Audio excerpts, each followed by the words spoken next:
महाराष्ट्राचे उपमुख्यमंत्री हे श्रीनगर एअरपोर्टवर दाखल झालेले आहेत। आपल्यासोबत या पद्धतीने थेट बातचीत करणार आहोत। सर, आज तुम्ही थेट ग्राउंड झिरोवर पोहोचलेला आहात। इथल्या अडकलेल्या पर्यटकांची पण तुम्ही भेट घेतली, त्यांनी स्वागत देखील केलेलं आहे, पण त्यांचं सांत्वन करण्यासाठी तुम्ही इथे दाखल झालात। काय भावना आहेत तुमच्या? काय म्हणतात? मी सकाळी यातल्या अनेक लोकांशी बोललो होतो आणि त्यांची सगळ्यांची जी काही मानसिक परिस्थिती होती ती थोडी पॅनिक सिच्युएशन होती, घाबरलेले थोडं वातावरण होतं आणि खऱ्या अर्थाने कालचा जो काही हल्ला झाला त्यामुळे साहजिक आहे सर्व परिवारांच्या मनामध्ये एक भीती होती आणि ती त्यांच्या बोलण्यातून जाणवत होती। आणि मग इथून त्यांना पुन्हा लवकर मुंबईकडे त्यांच्या घराकडे जायचं आहे हे त्यांनी मला सांगितलं आणि मग तशी व्यवस्था आणि नियोजन आपण केलं पाहिजे।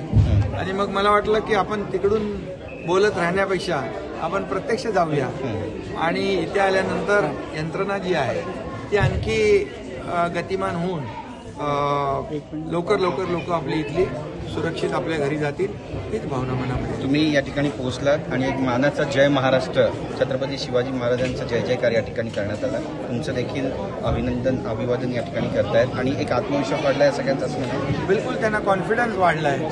आता शेवटी आपला माणूस दिसल्यानंतर प्रत्येकाला कॉन्फिडन्स वाढतोच आणि मग त्याला त्याची ताकदही वाढते, त्याचं बळही वाढतं आणि त्याला मानसिक जे काही मॉरल सपोर्ट आहे तोही मिळतो। त्यामुळे तो तसंच वातावरण होत आहे। बरेच लोक अडकलेले आहेत या ठिकाणी आणि त्या सगळ्यांना आता मुंबईमध्ये खरं तर पोहोचवण्याची गरज आहे। त्यामुळे आता ही एक टीम जाईल, त्यानंतर मी आता आणखी जिथे हॉटेलमध्ये लोक आहेत त्यांना भेटणार आहे आणि त्यांची देखील व्यवस्था जी नियोजन आहे त्याच्यासाठी देखील विमानाची व्यवस्था जी आहे ती होईल आणि त्यामुळे हे सर्व लोक आपले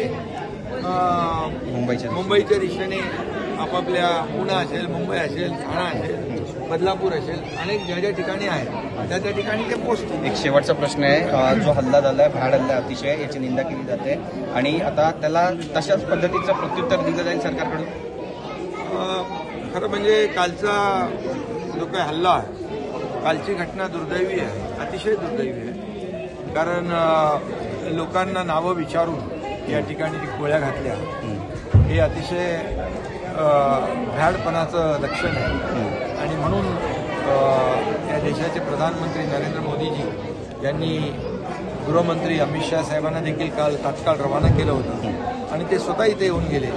त्यांनी देखील जखमींची विचारपूस केली, परिवाराची विचारपूस केली आणि मला वाटतं की आता जो काही पाकिस्तान धार्जिना दहशतवाद्यांनी जो हल्ला केलेला आहे त्याला जशास तसं उत्तर जरूर मिळेल आणि याचा बदला आणि याचा करारा जवाब आपले जे सेनेचे जवान आहेत ते घेतल्याशिवाय राहणार नाही। धन्यवाद सर आमच्याशी बातचीत केल्याबद्दल। तर आपण पाहतो या ठिकाणी एकनाथ शिंदे यांनी आपली भावना व्यक्त केलेली आहे। सडेतोड उत्तर या सगळ्या दहशतवाद्यांना दिलं जाईल असं ते म्हणतात आणि जे लोक या ठिकाणी अडकलेले आहेत, आपण ही सगळी दृश्य या ठिकाणी पाहतोय की एका रूममध्ये आता यांना ठेवण्यात आलेलं आहे आणि एअरपोर्टला असलेल्या या रूममध्ये हे सगळे जे पर्यटक आहेत आपण पाहतोय बच्चे कंपनी सुद्धा आहेत, बडे लहान मोठे सुद्धा या ठिकाणी उपस्थित आहेत आणि थेट त्यांच्याकडे जाणार आहोत, त्यांच्याशी बातचीत करणार आहोत। ताई, काय नाव तुमचं? कुठून आलाय तुम्ही? डोंबिवलीवरून आले। एकनाथ शिंदे या ठिकाणी पोहोचले आहेत, तुम्हाला आता घेऊन जात आहेत। खूप आधार वाटला ते आल्यामुळे, आम्हाला खूप त्यांचा आधार वाटला, बरं वाटलं ते आल्यामुळे, आमचं थोडंसं हलकं झालं एकदम। नक्कीच। कशी इथली परिस्थिती नेमकी कशी आहे आता ते तसं नाही सांगता येणार कारण आम्ही त्या दिवशी इथे पहिलगामला नव्हतो, त्यामुळे ते सांगता येणार नाही, पण खूप भयानक सगळं एकंदरीत बघून ऐकून खूप भयानक आहे हे कळतंय।